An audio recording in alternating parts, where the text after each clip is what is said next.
નમસ્કાર, સીએનબીસી બજારમાં આપનું સ્વાગત છે. સીએનબીસી બજારના મની મેનેજરમાં આપનું સ્વાગત છે. અને મની મેનેજર એટલે તમારા નાણાંનો ચોક્કસ આયોજન માટે અપાતું માર્ગદર્શન. હું પ્રીતિ દલાલ આપ સૌનું સ્વાગત કરું છું આજના મની મેનેજરમાં. અને આ ચર્ચામાં આપણી સાથે ઓફકોર્સ જોડાયા છે પ્રોમોર ફિનટેકના ડિરેક્ટર અને certified financial planner Nisha Sanghvi. અને જે આપણે આજે વાત કરવાના છે એ એક ઇન્ટરેસ્ટિંગ ટોપિક પર આપણે વાત કરવાના છે, જે આપણે ફર્સ્ટ પાર્ટ એક કવર કર્યો છે ઇન્સ્યોરન્સ પર. અને એ કે તમે જો એક પોલિસી લો છો તો તમારે કેટલો વેઇટિંગ પીરિયડ હોતો હોય છે જો એની અંદર તમારે કામકાજ કરવું હોય, ક્લેમ કરવું હોય તો. હવે આજે જે આપણે વાતચીત કરવાના છે એ છે એક વખત તમારી પાસે પોલિસી છે અને તમને કોઈ બીમારી આવે છે તો એની અંદર કઈ રીતના ક્લેમ તમે કરી શકો છો, કયા પ્રકારના ક્લેમ્સ હોય છે, શું કેશલેસ છે, રીઇમ્બર્સમેન્ટ છે, કઈ રીતના તમે અહીંયા કામકાજ કરી શકો છો. એટલે અમે તમને આ ક્લેરિટી આપીશું. સો નિશાબેન, ઇન્સ્યોરન્સ આપણા બંનેનો ફેવરેટ એરિયા છે અને આઈ થિંક એનું અવેરનેસ હોવું ઘણું જરૂરી છે, કારણ કે ખોટી ઇન્સ્યોરન્સ પોલિસી તે આપણા અહીંયા કારણ કે એટલી બધી અવેરનેસ નથી હોતી. આજે જે આપણે વાત કરવાના છે કે કઈ રીતના હવે તમે એમાં ક્લેમ્સ લઈ શકો છો. સો ફર્સ્ટ જાણીતી અને બધાને ખબર છે કે કેશલેસ હોય તો એમાં તો બહુ મજા આવી જાય. કેશલેસ પોલિસીઝ શું હોય છે અને અહીંયા કઈ રીતના આપણે ક્લેમ કરી શકીએ છીએ? Okay, thank you so much Pritiben, always a delight તમારા શોમાં આવવા માટે. આપણે જ્યારે ઇન્સ્યોરન્સ પોલિસીઝની વાત કરીએ છીએ, હેલ્થ ઇન્સ્યોરન્સ પોલિસી, સૌથી ઇમ્પોર્ટન્ટ હોય છે ક્લેમ્સ. આપણે એટલે જ લેતા હોઈએ છીએ કે આપણને ક્લેમ્સ મળશે. What is claim?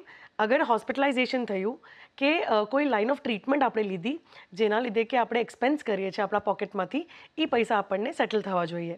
તો એમાંથી જ આપણે એક્સપ્લોર કરીએ છીએ કે બીજા શું ઓપ્શન્સ અવેલેબલ છે. તો ફર્સ્ટ ઇઝ કેશલેસ.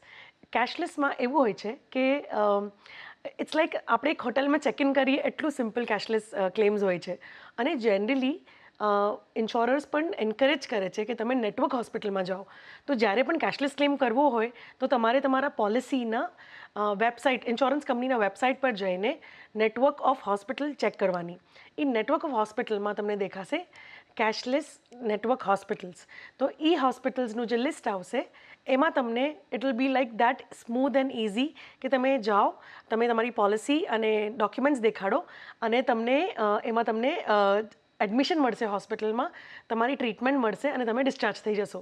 તો આ પૂરા જર્નીમાં maximum that you have to pay is only and only deposit, જે રિફંડેબલ હોય છે. તો કેશલેસ ઇઝ દેટ સિમ્પલ. અગર આપણે એક જર્ની એક્સપિરિયન્સ કરવી છે કે મને નથી ખબર હું ક્યાંથી સ્ટાર્ટ કરું, તો તમે જ્યારે સ્ટાર્ટ કરો છો તો ત્યારે તમારે every hospital has a TPA desk. A TPA desk પર જઈને તમારે પોલિસી દેખાડવાની અને તમારા ડૉક્ટરનું કન્સલ્ટેશન પેપર, જેમાં કહેશે કે આની એડમિશન કરીને સર્જરી કે લાઇન ઓફ ટ્રીટમેન્ટ આપવાની છે. તો એ પોઈન્ટ ઓફ ટાઈમ પર TPA desk will send a pre authorisation to the insurance company. What is pre authorisation? Basically ડૉક્ટરે કીધું છે કે તમારી આ ટ્રીટમેન્ટ, તો હોસ્પિટલ તમને કોસ્ટ આપશે કે આ ટ્રીટમેન્ટની કોસ્ટ સે 2 લાખ રૂપીસ છે. તો એ 2 લાખ માટે એમને એક અપ્રુવલ મળવું જોઈએ કે ઓકે, ઇન્સ્યોરન્સ કંપની અપ્રુવલ આપે છે કે આ પોલિસીના પૈસા, આ ક્લેમના પૈસા જે ક્લાયન્ટના બિહાફ પર એ લોકો હોસ્પિટલને પે કરી દેશે. તો જ્યારે આ પ્રી ઓથોરાઇઝેશન આવી જાય છે ત્યારે તમારું એડમિશન પ્રોસેસ કમ્પ્લીટ થઈ જાય છે અને તમને એડમિશન મળી જાય છે. પછી તમારી લાઇન ઓફ ટ્રીટમેન્ટ થાય છે. તમને અગર ઇન કેસ તમારું 2 લાખથી એક્સીડ થાય છે તો આપણે પાછું TPA ડેસ્ક પર જઈને કહેવું પડે છે કે લિમિટને વધારવાનું રિક્વેસ્ટ કરો ઇન્સ્યોરન્સ કંપનીને. અગર કોઈ એવું થયું કે એક ટ્રીટમેન્ટ કરવા ગયા અને એમાંથી જ બીજું કંઈ ટ્રિગર થઈ ગયું, કે ઇન્ફેક્શન ટ્રિગર થઈ ગયું, કે એવું કંઈ થયું જેના લીધે કે તમને વધારે દિવસો રહેવા પડે હોસ્પિટલમાં, કે બીજી કોઈ ટ્રીટમેન્ટ લેવી પડે, એના લીધે તમારે આ લિમિટ કદાચ વધારવી પડે. અને અગર ધારો કે તમે ઓલરાઇટ થઈ ગયા, ડૉક્ટર તમને કહે છે ડિસ્ચાર્જ લઈ લો. તો પહેલાં એવું હતું Pritiben, this is very interesting, કે તમને ડૉક્ટરે 10 વાગે કીધું તમે ઘરે જાઓ, પણ જ્યારે તમને અપ્રુવલ આવે છે ઇન્સ્યોરન્સ કંપનીથી, that would take 6 hours, 8 hours, 10 hours, ઘણીવાર 12 કલાક પણ લાગતા હતા. પણ હવે IRDAનો રૂલ છે વિધિન 3 hours તમને ડિસ્ચાર્જ મળીને તમે ઘરે જવા જ જોઈએ. તો જેના લીધે cashless processes have become very simple, very crisp and very fast. તો એન્કરેજ કરવું જોઈએ બધાએ જ કે હું કેશલેસ નેટવર્ક હોસ્પિટલમાં જઈને કેશલેસ ટ્રીટમેન્ટ લઈશ. એબ્સોલ્યુટલી. અને હવે પહેલાં તો આપણે ઉપર જાઓ, નીચે જાઓ, આમ કરો, તેમ કરો, આ પેપર લાવો, આવે તો પછી તમને ડિસ્ચાર્જ મળે. હવે તમારા રૂમમાં બેસીને તમારું ડિસ્ચાર્જ થઈ જતું હોય છે, એટલું ક્વિક છે. અને તમે જેમ કહ્યું કે વિધિન 3 hours તમને ડિસ્ચાર્જ મળી જતું હોય છે. અને એટલે જ આપણે ઇન્સ્યોરન્સ પોલિસી લેતા હોય છે કે તમને બહુ હેઝાર્ડસ ના રહે, કારણ કે you want to take care of the patient. અને અને એક વખત સારા થઈ જાય પછી કોઈને બી એક થોડી બી મિનિટ રહેવું નથી હોતું. બીજું જે ઓફકોર્સ એક જ્યારે આપણે શરૂઆત કરી હતી ઇન્સ્યોરન્સની, ને પછી એમાં રીઇમ્બર્સમેન્ટ મળતું હતું કે પહેલાં તમે બધું પેમેન્ટ કરી દો, પછી બધું તમે પેલું તમારું જે સપોઝ કંઈ સર્જરી થઈ હોય તો 30 days પ્રાયર, 60 days પોસ્ટ કરીને તમે એક ક્લેમ મૂકો અને પછી તમને કેશ આવી જશે. હજી પણ આ પી પ્રથા મીન્સ ચાલી રહી છે, આ પણ એક ક્લેમ કરી શકો છો. અહીંયા કઈ રીતના કામ થતું હોય છે રીઇમ્બર્સમેન્ટમાં? સો પ્રીતિબેન, ધારો કે તમે કોઈ somebody met with an accident અને એ ટાઈમ પર જે local hospital nearest nursing home હતું તમને ત્યાં લઈ જવામાં આવ્યું. હવે એ તમારી નેટવર્કમાં લિસ્ટમાં નથી, તો એ પોઈન્ટ ઓફ ટાઈમ પર તમારે એક્સપેન્સ કરવા પડશે બિકોઝ ઇમરજન્સી છે. તો એ પોઈન્ટ ઓફ ટાઈમ પર તમે જે પણ એક્સપેન્સ કરી દેશો 24 hours અંદર આપણે ખાલી ઇન્ટિમેટ કરવું પડે છે ઇન્સ્યોરન્સ કંપનીને કે ભાઈ ક્લેમ છે, okay, claim intimation has to go, કે આ હોસ્પિટલમાં આ લાઇન ઓફ ટ્રીટમેન્ટ આ ટાઈમ પર એડમિશન થયું છે અને અપ્રોક્સિમેટ ડેઝ ઓફ હોસ્પિટલાઇઝેશન કેટલું રહેશે એ અપ્રોક્સિમેટ આપવું પડે છે. તો એક આ ઇન્ટિમેશન થઈ ગયું ને તો આપણો એક ક્લેમ નંબર આવે છે. પછી તમે ભલે ટ્રીટમેન્ટ લો, ડિસ્ચાર્જ લો, ઘરે જાઓ, વિધિન 7 days તમારે એ આખો સેટ ઓફ ડોક્યુમેન્ટ્સ. આમાં સૌથી એક ઇમ્પોર્ટન્ટ પ્રીતિબેન છે કે જ્યારે આપણે રીઇમ્બર્સમેન્ટ ક્લેમ લઈએ છીએ ને તો ત્યારે આપણે ક્લેમ ફોર્મ છે ને ભરવું પડે છે. એના 2 પાર્ટ હોય છે. એક પાર્ટ છે જે હોસ્પિટલ એને અટેસ્ટેશન કરીને આપે છે, અને બીજું હોય છે એ આપણે એઝ અ પોલિસી હોલ્ડર આપણે કરવું પડે છે. ધો KYC ઇઝ નાઉ મેન્ડેટરી, પણ તમે જ્યારે એડમિશન લેવા જાઓ છો હોસ્પિટલમાં, આધાર ઇઝ વેરી વેરી ઇમ્પોર્ટન્ટ. અગર ધારો કે ડેથ થઈ જાય છે, અગર તમારી પાસે આધાર નથી, તમને ડિસ્ચાર્જ તમને નથી મળતું. We have experience twice thrice Pritiben કે ક્લાયન્ટના parent passed away in hospital, they are in hospital for 2, 3, 4, 5 days અને ડેથ થઈ ગઈ હોસ્પિટલમાં, આધાર નહોતું તો હોસ્પિટલ ડિસ્ચાર્જ નથી આપતી. ઓહ રિયલી? તો આધાર ઇઝ સો ઇમ્પોર્ટન્ટ. યા, ભલે તમારી પોલિસીઝ વેલિડ હોય ન હોય, એનાથી એને કોઈ ફરક નહીં પડે. Hospital will give you Aadhaar. The moment you show Aadhaar, they will make the death certificate and give you the patient. જી, તો કે જો આધાર કાર્ડ તમારી પાસે પોલિસી હોવી તો જરૂરી છે, પણ Aadhaar card is a must document while going to hospital or otherwise also. Aadhaar card વગર આપણી આઈડેન્ટિટી કોઈ છે જ નહીં એમ કહીએ તો ચાલે.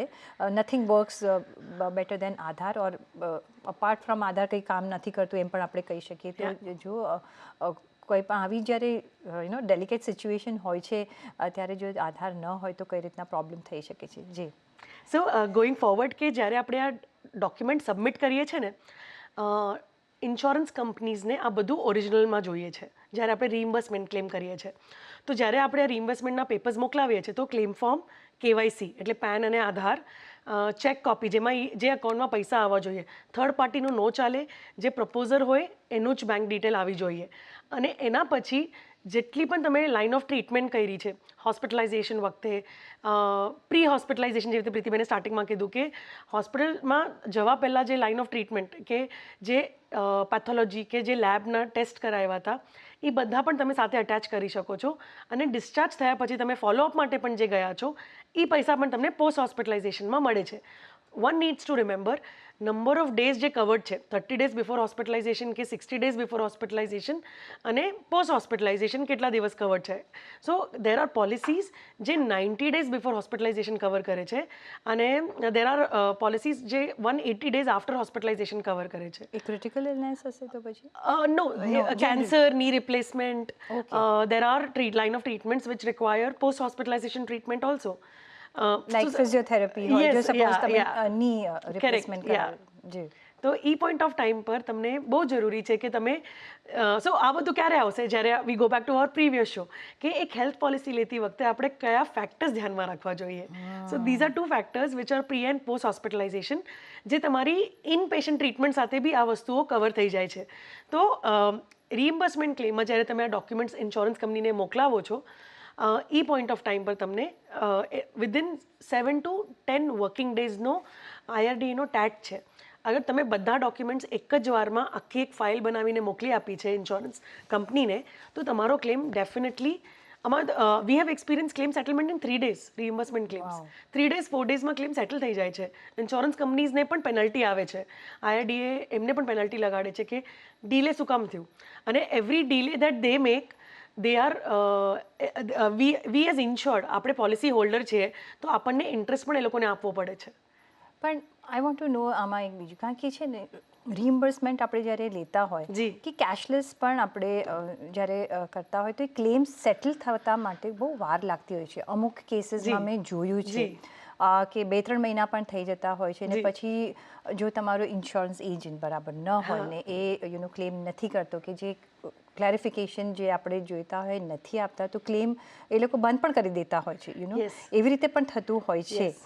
તો આનાથી કઈ, બિકોઝ તમે કહો છો કે 3 દિવસમાં પણ થઈ જતું, એની આઉટર લિમિટ શું છે કે કેટલા વખતમાં ઇન્સ્યોરન્સ કંપનીએ સેટલ કરવું, અને એ શું પ્રાઇવેટ અને આપણે પબ્લિક સેક્ટરની પણ છે, તો બંને માટે રૂલ્સ સેમ જ છે? હા Prithviben, rules are same. Okay, rules કે not change for public or private. What needs to be remembered is, અગર તમે બધું આખું એક સિરીઝમાં લગાડીને આપ્યું છે, શું કેવું, એક એક્ઝામ્પલ સે ડૉક્ટરે લખીને આપ્યું કે તમારે આ ટેસ્ટ XYZ ટેસ્ટ કરવાની છે, બરાબર, તો અને પછી તમે એ દિવસે ડૉક્ટરની કન્સલ્ટેશન ફીસ આપી, તો એ ડૉક્ટરની રિસીટ, બરાબર, આ બે થઈ ગયું. પછી તમે જઈને લેબમાં જઈને તમે ટેસ્ટ કરાવી, તો એ લેબની રિપોર્ટ તો આપણે તરત લઈ આવીએ છીએ, આપણે ક્યારે પણ એનું બિલ નથી માંગતા રિપોર્ટ સાથેનું, બરાબર, બિલ હોવું જોઈએ. બિલ હોવું જોઈએ. So when you go to test, X ray કઢાવવા, MRI કરવા, CT સ્કેન કરવા, બ્લડ ટેસ્ટ, યુરિન ટેસ્ટ, જે બી તમે કહો, ECG કરવા, આ બધી ટેસ્ટ જ્યારે આપણે કરવા જઈએ છીએ, આપણે બિલ ક્યારે નથી માંગતા. જ્યારે આપણે બિલ માંગીએ અને આ રિપોર્ટ આ સાથે અટેચ કરીએ, સો આ એક આખું એક કમ્પ્લીટ સેટ થઈ ગયો. So now if you gave only lab report, okay, doctor consultation નો આપ્યું અને તમે બિલ પણ નો આપ્યું, તો તમને કેમ પૈસા આપશે? Correct. So that's a delay from the insured. Yes. હવે I have taken insurance, right? આ બધા પ્રોબ્લેમ્સ બહુ ફેસ કરતા હોય છે, એટલે I think for the viewers point of view પણ હું એક ક્લેરિફિકેશન અહીંયા લઈ રહી છું.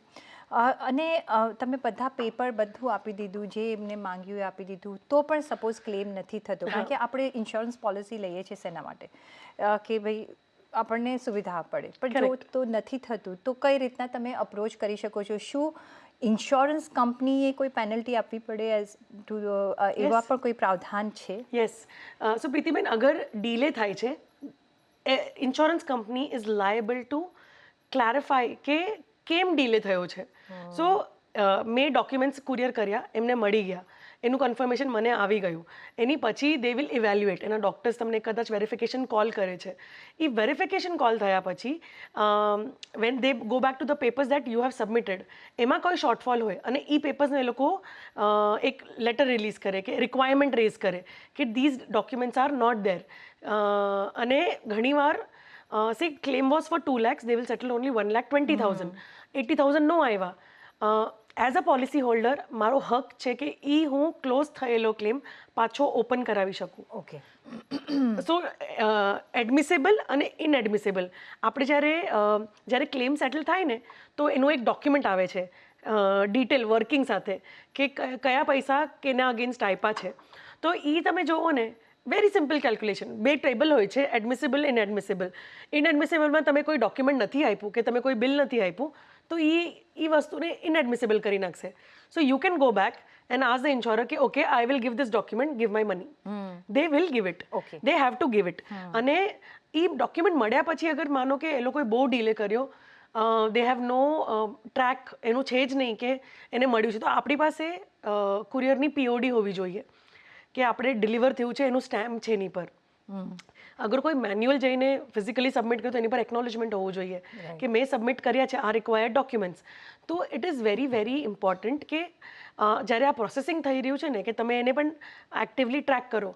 હવે તો બધું જ આપણે સુપરમેન તો નથી, તો આપણે ટ્રેક ન કરી શકીએ. So what is very important is you need to have an adviser or an agent, servicing your policy. હેલ્થમાં પ્રીતિબેન હેલ્થ બહુ જરૂરી છે. જી. એક એડવાઇઝર હોવો બહુ જરૂરી છે. Absolutely. જે તમારો એજન્ટ એડવાઇઝર એટલે કે તમારો એજન્ટ જે તમારા માટે પોલિસીને lawyer સર્વિસ છે. કરશે. હા, એ એમનું કામ છે. Yes. એ કરી શકે. પણ આમાં છે ને જે બીજો પાર્ટ છે, કારણ કે ઘણા બધા લોકો મલ્ટિપલ પોલિસીઝ લેતા હોય Yes. છે so that they can cover more things. Floater હોય, ઇન્ડિવિજ્યુઅલ હોય કે 2-3 કંપનીઝની જુદી હોય. શું મલ્ટિપલ પોલિસી અંડર પણ તમે રિઇમ્બર્સમેન્ટ લઈ શકો છો? કારણ કે સપોઝ કોઈ મોટો અમાઉન્ટ હોય, Yes. પોલિસીઝ સફિશિયન્ટ ન હોય, તો અહીંયા કઈ રીતના રિઇમ્બર્સમેન્ટ લઈ શકાય? Very interesting question Pritiben. So એક પોલિસી છે કોર્પોરેટવાળી જેમાં 3 લાખ કવર્ડ છે. So first you use that policy. 3 lakh claim છે 8 lakhsનો. Okay, 3 lakhs were paid from corporate policy. Whatever was paid, 3 lakh came in. Rest of the money, say you have a 10 lakhs individual policy. Okay, તો તમારા 8 લાખમાંથી 3 લાખ આવ્યા, 5 બાકી છે. તો જે cashless process થયું હતું, તો અમે જનરલી પ્રીતિબેન આ છે ને ડિસિઝન છે ને બહુ ટ્રિકી હોય છે. જ્યારે આપણે પર્સન ઇઝ ઇન હોસ્પિટલ, 2 અલગ ઇન્સ્યોરન્સ કંપનીઝ હોય ને તો 2 કેશલેસ પ્રોસેસ ન થાય. હા, એક એક રિઇમ્બર્સમેન્ટ ને થશે. હા cashless હા. હશે. તો જે કેશલેસ વાળી પ્રોસેસ થઈ ગઈ, સો અમે જનરલી કહીએ કે જે 8 lakhsનો ક્લેમ હતો ને, તો you get the cashless thing triggered first. So you will pay less money from your pocket. Exactly. But people don't understand. People say नहीं, मैं मेरा corporate policy use करूँगा. જી. So આ બહુ ધ્યાનમાં રાખવા વાળી વસ્તુ છે. તો that presence of mind, you need an advisor who will tell you this. Yes, Okay, absolutely. so તમે પોકેટમાંથી 3 લાખ ભરો કે 5 લાખ ભરો, કયું સહેલું છે? 3 લાખ. Absolutely. તો that is something which we have to keep in mind. તો જ્યારે આપણે આ રિઇમ્બર્સમેન્ટનું કરીએ છીએ, તો first ઇન્શ્યોરર will give you, you have to take a photocopy of the whole set. The first insurer who settled the claim, એ તમને બધા page પર એક સ્ટેમ્પ આપશે. બધા પેજીસ કે વેરીફાઈડ વિથ ઓરિજિનલનો સ્ટેમ્પ હોય છે, અને એ ટીપીએ કે એ ઇન્શ્યોરરનો સ્ટેમ્પ હોય છે. તો એવરી પેજ લિટરલી અગર 150 પેજ છે તો 150 પેજની ઝેરોક્સ તમારી પાસે હોવી જોઈએ. અને ફર્સ્ટ ઇન્શ્યોરરનો સેટલમેન્ટ લેટર એ પણ સ્ટેમ્પ્ડ હોવો જોઈએ. એ 2 લઈને તમે ડોક્યુમેન્ટ્સ લઈને તમે જાઓ તમારા સેકન્ડ ઇન્શ્યોરર પાસે. That guys will settle the claim. અત્યારના ઓફ લેટ ઇન્ટ્રોડ્યુસ થયો છે ને એ છે કેશલેસ એવરીવેર. મીન્સ તમારે તમારા પોકેટમાં પૈસા મીન્સ હાથ નાખવાની જરૂર નથી, ખાલી ઓફકોર્સ જે ડિપોઝિટ જે થોડી ભરવી પડે. વોટ ઇઝ દેટ અને કઈ રીતના કામ કરે છે? ઓકે, સો જે માસ્ટર સર્ક્યુલર આવ્યું હતું ઇન મે, એમાં ક્લિયરલી ડિફાઇન્ડ છે કેશલેસ એવરીવેર. આને બારેમાં જાનમાં પણ લાસ્ટ યર જાનમાં પણ વાત થઈ હતી, but now it is implemented and we been processing claims on this Pritiben. જ્યારે પણ આપણે કેશલેસ એવરીવેરની વાત કરીએ છીએ, the word itself is cashless અને એવરીવેર. એટલે જે હોસ્પિટલ નેટવર્કમાં પણ નથી ને, તમે ત્યાં પણ જઈને કેશલેસ ક્લેમ કરી શકો છો.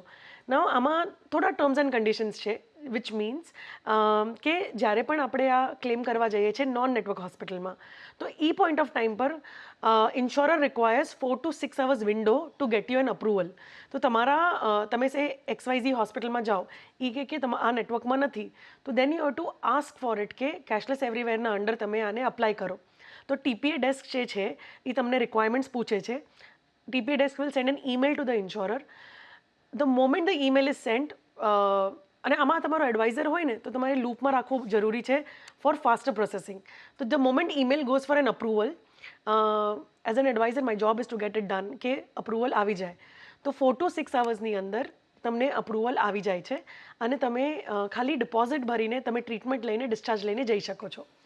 This is applicable for day care procedures also, inpatient treatment also. Inpatient is basically હોસ્પિટલાઇઝેશનવાળી, અને ઇવન ICU ટ્રીટમેન્ટ્સ.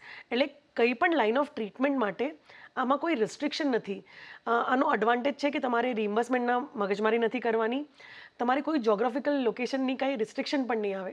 ધારો કે તમે કશે જતા હો અને એક્સિડન્ટ થઈ જાય, તો એ પોઈન્ટ ઓફ ટાઈમમાં પણ અગર 4 to 6 hours વિન્ડો મળે છે, if hospital is patient enough to late your process happen on cashless, તો એ પણ એક્સિડેન્ટલ કેસમાં પણ પ્રોસેસ થઈ જાય છે. અને પ્રી પ્લાન સર્જરીઝ હોય છે. સો આપણે શું કહેવાય, એક સાયકોલોજી ફોલો કરે છે કે મને આ ડૉક્ટરથી જ ફાવે છે, કે આ ડૉક્ટરની ટ્રીટમેન્ટ જ મને કરવી છે, કે આમને જ મારો ઓપરેશન કરવું જોઈએ. પણ એમના હોસ્પિટલમાં કેશલેસ નથી, તો એ પોઈન્ટ ઓફ ટાઈમ પર આ પ્લાન્ટ સર્જરીઝમાં પણ તમે કેશલેસ એવરીવેરનો ફાયદો ઉપાડી શકો છો. ઓકે, સો કેશલેસ એવરીવેર મે બી તમને સપોઝ તમે કોઈ પર્ટિક્યુલર એમાં જાઓ છો ને એ બેંક હોસ્પિટલનું નામ નથી તો એ 2 થી 4 કલાક 6 કલાક 4 to 6 hours અપ્રૂવ થઈ જતું હોય છે. એટલે તમારી ચોઇસનો ડૉક્ટર, તમારી ચોઇસની હોસ્પિટલ તમે ચૂઝ કરી શકો છો ને એ પણ કેશલેસમાં. એટલે આ એક મોટું એક પ્લસ પોઈન્ટ આપણે જોઈ રહ્યા છે.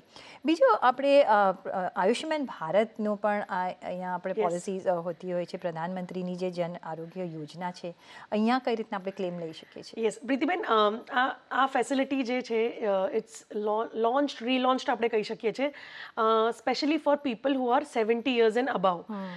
ઘણા લોકોએ ક્યારે પણ હેલ્થ ઇન્સ્યોરન્સ લીધું નથી હોતું, પણ now if they plan to take it then they have a chance કે પ્રી એક્ઝિસ્ટિંગ ડિઝીઝ પણ એમાં કવર થશે.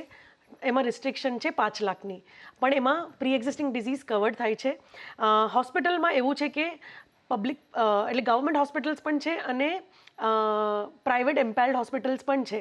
તો તમે અને ત્યાં તમે હોસ્પિટલમાં જાઓ ને તો આયુષ્માન ભારત મિત્ર કરીને એક ડેસ્ક આપેલી છે. એક માણસ ત્યાં ડેડિકેટેડલી બેઠો હોય છે મિત્ર તરીકે. હા, સો એમનું નામ જ મિત્ર આપ્યું છે કે હી ઇઝ અ ફ્રેન્ડ, જે તમને હેલ્પ કરશે કે તમે under that card or under that eligibility facility તમને એમાં કેશલેસ મળી શકે. 5 lakhsની લિમિટ છે. અબાવ 70 વાળાને pre existing disease gets covered after 30 days. Plus તમે એમાં કેવી રીતે ચેક કરી શકો છો? આયુષ્માન ભારતની વેબસાઇટ છે, એમ આઈ એલિજિબલ એ બટન પર ક્લિક કરીને તમે તમારો આધાર નંબર નાખશો, તમને ખબર પડી જશે કે તમારું એમાં ડિટેલ્સ આવે છે કે નહીં. પ્લસ તમે મોબાઈલ એપ પણ ડાઉનલોડ કરીને એમાં તમે રજિસ્ટર કરી શકો છો. પણ આ બધામાં ઇમ્પોર્ટન્ટ છે કે તમારા આધારમાં તમારો મોબાઈલ નંબર હોવો બહુ જરૂરી છે. જી, ફરીને આધાર કાર્ડ તો આવે જ છે અને એમાં તમારી કરેક્ટ ઇન્ફોર્મેશન હોવી ઘણી જ જરૂરી છે. કારણ કે અત્યારના આપણે બધા ડિજિટલ વર્લ્ડમાં રહીએ છીએ. જે પણ મેસેજીસ, કન્ફર્મેશન્સ તે બધું આવે છે આપણા ડેઝિગ્નેટેડ ફોનમાં આવે છે. તો એ પણ નંબર આપવો ઘણો જ જરૂરી છે અને Aadhaar is a must. So just to wrap up, final thoughts તમારા આખા ક્લેમ માટે કઈ રીતના પોલિસી હોવી જોઈએ? ઓકે, સો પ્રીતિબેન, સૌથી ઇમ્પોર્ટન્ટ છે કે પોલિસી તો હોવી જોઈએ. ઓકે, તમારી કેપેસિટીના હિસાબેથી લો, પણ લેવી જરૂરી છે. અને સપોઝ તમે એલિજિબલ નથી, તમારી બજેટ તમને અલાઉ નથી કરતું, તો એટલીસ્ટ બાય પોલિસી જે બેંક્સના થ્રુ હોય છે, જે લિટલ ચીપર હોય છે, પણ તમને કવરેજીસ લિમિટેડ મળશે. પણ વિધાઉટ હેલ્થ ઇન્સ્યોરન્સ તમે ન રહી શકો. નંબર 3, આયુષ્માન ભારત જે છે એ ખાલી સિનિયર સિટીઝન માટે નથી, બધા ફેમિલીઝ માટે છે. તો ટેકનિકલી 5 lakh ફેમિલી ફ્લોટર છે, જેમાં રિસ્ટ્રિક્શન્સ છે ઓન અમાઉન્ટ્સ પ્લસ એલિજિબિલિટી. તો these are some things which is important. અને જ્યારે પણ તમે ક્લેમ કરો તો ઇન્સિસ્ટ કરો કે તમે કેશલેસ પ્રોસેસ કરશો, so that it is seamless for you, કે તમારે પોતાના પોકેટથી પૈસા ન આપવા જોઈએ. અને પોલિસી લેતી વખતે basic features like pre and post hospitalisation, તમારી જે પ્રી એક્ઝિસ્ટિંગ ડિઝીઝનો વેઇટિંગ પીરિયડ છે, તમે જે ડિસ્ક્લોઝર કરો છો કે પોલિસી લેતી વખતે કે કોઈ એલમેન્ટ હતી જે ક્યોર થઈ ગઈ છે, કે કોઈ એલમેન્ટની દવા તમે આજે પણ ખાઓ છો, તો આ બધું ડિસ્ક્લોઝર કરવું બહુ જરૂરી છે, જેના લીધે કે ક્લેમ ફ્યુચરમાં અફેક્ટ ન થાય. એબ્સોલ્યુટલી. તો આ બધા જ પોઈન્ટ્સ તમે ધ્યાનમાં રાખજો. આ બધાનું તમને નોલેજ હોવું જોઈએ ને એટલે અમે વારંવાર ડિફરન્ટ આસ્પેક્ટ્સના તમને તમારી પાસેથી શો લઈને આવતા હોય છે. આનાથી પહેલાંનો જે શો અમે કર્યો તો એ પણ તમે જોઈ શકો છો. અમારી યુટ્યુબ પર આ બધા શોઝ અવેલેબલ છે. તો એક આઈ થિંક સિરીઝમાં તમે જોઈ લેજો એટલે એકદમ ક્લિયર કટ તમને કન્ટિન્યુટી મળી જશે. નિશાજી, ઘણો આભાર તમારો અમારી સાથે આજે જોડાવા બદલ. અને સાથે જ પર્સનલ ફાઇનાન્સના તમારા સવાલ અમને મોકલો. તમારું નામ, શહેર, ઉંમર સાથે ઈમેલ કરો અમને money@nw18.com પર. ફેસબુક પર લખો અમને facebook.com/cnbc બજાર પર, અને ટ્વીટ પણ કરી શકો છો twitter.com/cnbc બજાર પર. અને આ સાથે જ મની મેનેજરના આ એપિસોડમાં બસ અત્યારના આટલું જ. પાછા મળીશું નેક્સ્ટ એપિસોડમાં. ત્યાં સુધી આપશો રજા. નમસ્કાર.